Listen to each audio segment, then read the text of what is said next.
ভোর ৫টা থেকে অনির্দিষ্টকালের জন্য বন্ধ হচ্ছে ইন্টারনেট, এমন মিথ্যা দাবির একটি ভিডিও প্রায় ২০,০০০ টিকটক অ্যাকাউন্ট থেকে ছড়িয়ে দেওয়া হয়েছে। সেই ভুয়া ভিডিওটি আবার দেখা হয়েছে প্রায় ৭ লক্ষ বার। এদিকে একদিনে গুজবের শিকার হলেন সরকারের অন্তত ৪ মন্ত্রী। শুধু তাই নয়, টেলিগ্রামে অজস্র বট আইডি দিয়ে এসএসসির পরীক্ষার প্রশ্ন ফাঁসের গুজব ছড়িয়ে টাকা হাতিয়ে নেওয়ার চেষ্টাও করেছে একাধিক চক্র। চলো দর্শক, কয়েকটি ফ্যাক্ট চেক দেখে নিচ্ছি।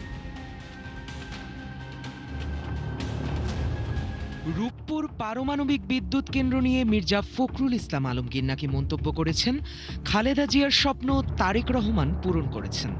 এমন দাবিতে একটি ফটোকার্ড ও ভিডিও সামাজিক মাধ্যমে প্রচার হলে তৈরি হয় নানান আলোচনা। কমেন্ট সেকশনে বহু মানুষ জানায় মিশ্র প্রতিক্রিয়া। কিন্তু অনুসন্ধানে দেখা যায় মির্জা ফখরুল ইসলাম আলমগীর এমন কোনো মন্তব্য করেননি।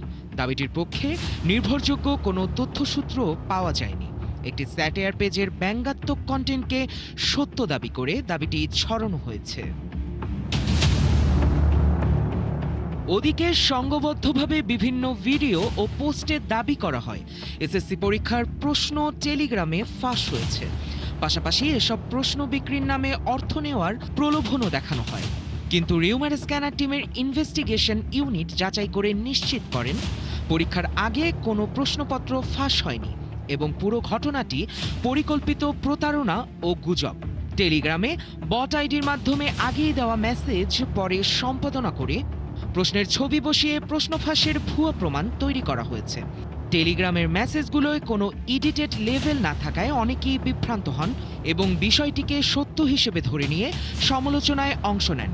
মূলত একটি চক্র শিক্ষার্থী অভিভাবকদের কাছ থেকে টাকা হাতিয়ে নেওয়ার উদ্দেশ্যে এমন ফাঁদ তৈরি করে। আবার তথ্য প্রযুক্তি মন্ত্রী ফকির মাহবুব আনাম স্বপন নাকি বলেছেন, চাঁদাবাজির ভিডিও শেয়ার করলে সাইবার আইনে দ্রুত বিচার হবে। তথ্য প্রযুক্তি মন্ত্রীর এমন মন্তব্য সম্বলিত ফটোকার্ডটিকে ঘিরে বিভ্রান্ত হয়ে ১০,০০০-এরও অধিক মানুষ প্রতিক্রিয়া জানান। কিন্তু যাচাই করে দেখা যায় তিনি এমন কোনো মন্তব্য করেননি। মূলত সংসদে তার প্রকৃত বক্তব্য ছিল অনুমতি ছাড়া ভিডিও ধারণ ও প্রচার করলে আইনের আওতায় ব্যবস্থা নেওয়ার বিষয়ে। এই মন্তব্যটিকে বিকৃত করে একটি সার্কাজমধর্মী পেজ থেকে ছড়ানো হয়েছে। গুজব এখানেই শেষ নয়। ভোর ৫টা থেকে অনির্দিষ্টকালের জন্য ইন্টারনেট বন্ধের দাবিতে ছড়িয়ে পড়া টিকটক ভিডিওটিও সম্পূর্ণ ভুয়া। ভিডিওটিতে প্রায় ৬,৮,০০০ ভিউ অতিক্রম করে এবং প্রায় ২০,০০০ মানুষ নানান ধরনের প্রতিক্রিয়াও দেখায়।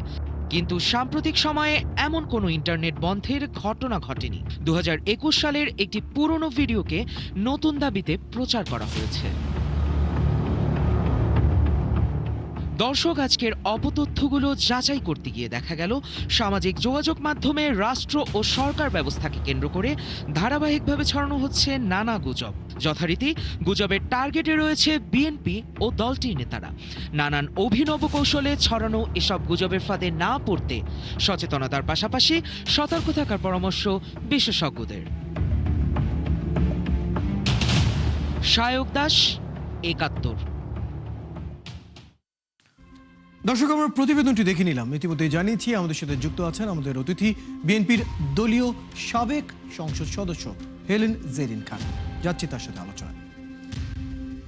হেলেন জেরিন খান, আপনাকে স্বাগত জানাচ্ছি আজকের আমাদের এই আয়োজনে। আমরা প্রতিবেদনটি দেখছিলাম, বেশ কিছু গুজব এবং অপতথ্যের যে পরিস্থিতি আমরা এখন দেখতে পাচ্ছি, অর্থাৎ একটি গুজব বা অপতথ্য প্রায় ২০,০০০ অ্যাকাউন্ট থেকে ছড়িয়ে দেওয়া হয়, যাতে সর্বোচ্চ মানুষের কাছে কীভাবে পৌঁছানো যায় সেই একটি পরিকল্পিত চেষ্টা আমরা বরাবরই দেখে আসছি। একটা সময় রাজনীতির মাঠে আমরা দেখতাম রাজনীতির পক্ষ বিপক্ষ নানা ধরনের হাতিয়ার ব্যবহার করতেন, নানা ধরনের বক্তব্য দিতেন। এখন অনেকটাই রাজনীতির হাতিয়ার হিসেবে এই ধরনের গুজব এবং অপতথ্যগুলো প্রধান হাতিয়ার হয়ে দাঁড়িয়েছে। এই যখন পরিস্থিতি, তার সেই সময় কি বলবেন এই পরিস্থিতিগুলো নিয়ে এবং কিভাবে দেখছেন পরিস্থিতি? ধন্যবাদ আপনাকে, ধন্যবাদ দর্শক শ্রোতাদেরকে এবং ৭১ টিভিকে আমি ব্যক্তিগতভাবে ধন্যবাদ দিচ্ছি যে একটা অত্যন্ত বাস্তবধর্মী এবং বর্তমান পৃথিবী বলবো না, বর্তমান বিভিন্ন প্রতিষ্ঠান, রাষ্ট্র, সমাজ সবকিছু যে বিষয়টিকে কেন্দ্র করে জর্জরিত, অতিষ্ঠ, তেমন একটি বিষয় নিয়ে আপনারা এই একটা সুন্দর আয়োজন করেছেন এবং সেখানে আমাকে অতিথি হিসেবে আমন্ত্রণ জানিয়েছেন এবং এই বিষয়টি নিয়ে আমি দু চারটি কথা বলতে পারবো। সেই জন্য আমি আমার ব্যক্তিগত পক্ষ থেকে ধন্যবাদ দিচ্ছি।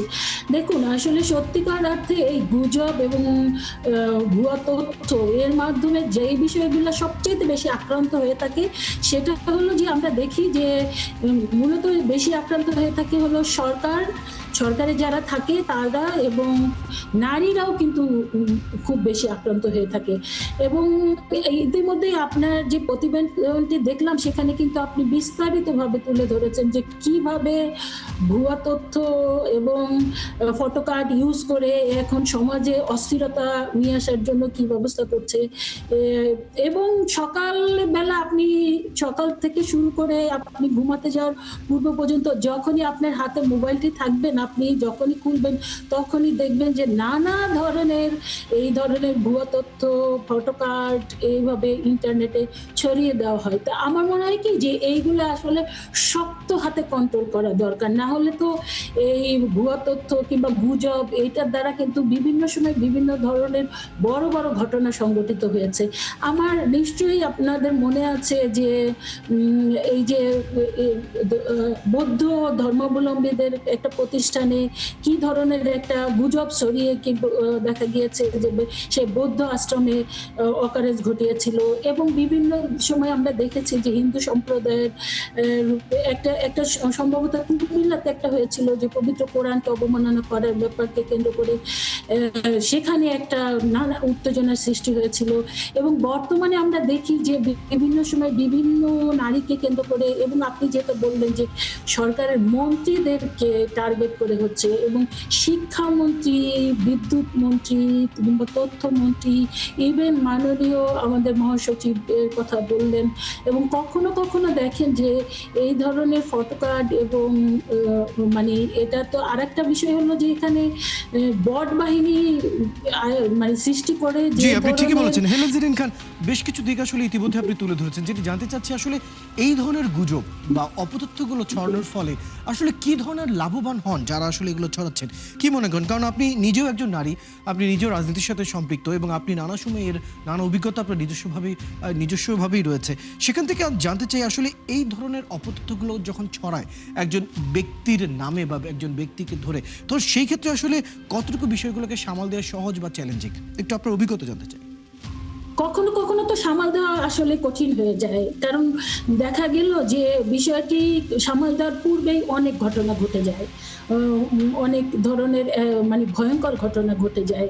এবং কখনো কখনো দেখা যায় যে এই ধরনের যে গুজব ছড়িয়ে আপনি যেটা বললেন যে এটা সামাল দেওয়া তো এটার ব্যবস্থা গ্রহণ করা হচ্ছে আমরা জানি, তবে সেটা তো একটা সময় সাপেক্ষ ব্যাপার এবং এটা সামাল তো দিতেই হবে, এটার বিকল্প কোনো ওয়ে নাই, বিকল্প কোনো পথ নাই।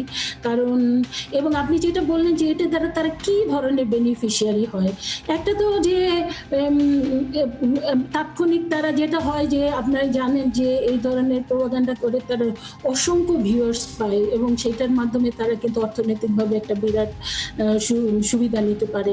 এটা একটা বিষয় আছে। আরেকটা আছে যে এই ভাইরাল হওয়ার টেন্ডেন্সি। আরেকটা দেখা যায় যে বিরোধী একটা গোষ্ঠী থাকে যারা এটার দ্বারা বিরাট সুযোগ নিয়ে থাকে, কারণ যে কোনোভাবে সরকারকে যদি নাজেহাল করা যায় কিংবা কোনো নারীকে, বিশেষ করে তো আপনি জানেন যে একটা বিশাল গ্রুপ কিন্তু বাংলাদেশে আছে যারা কিন্তু বাংলাদেশ নারীদেরকে অন্ধকার যুগের দিকে নিয়ে যেতে চায়, যেটা আমরা জানি দীর্ঘ বছর 54-55 বছর যাবত নারীরা তো ব্যক্তিগতভাবে কিংবা সামগ্রিকভাবে সামাজিকভাবে নারীরা তো স্ট্রাগল করছেই, কিন্তু এই জায়গায় নিয়ে আসার পেছনে আমরা দেখছি যে শহীদ রাষ্ট্রপতি জিয়াউর রহমান, দেশনেত্রী বেগম খালেদা জিয়া এবং বর্তমান প্রধানমন্ত্রী তারাও কিন্তু অক্লান্ত পরিশ্রম করে যাচ্ছেন। আপনি ঠিকই বলেছেন হেলেন জেরিন খান। এই বিষয়টি নিয়ে আমরা আরো আলোচনা করব।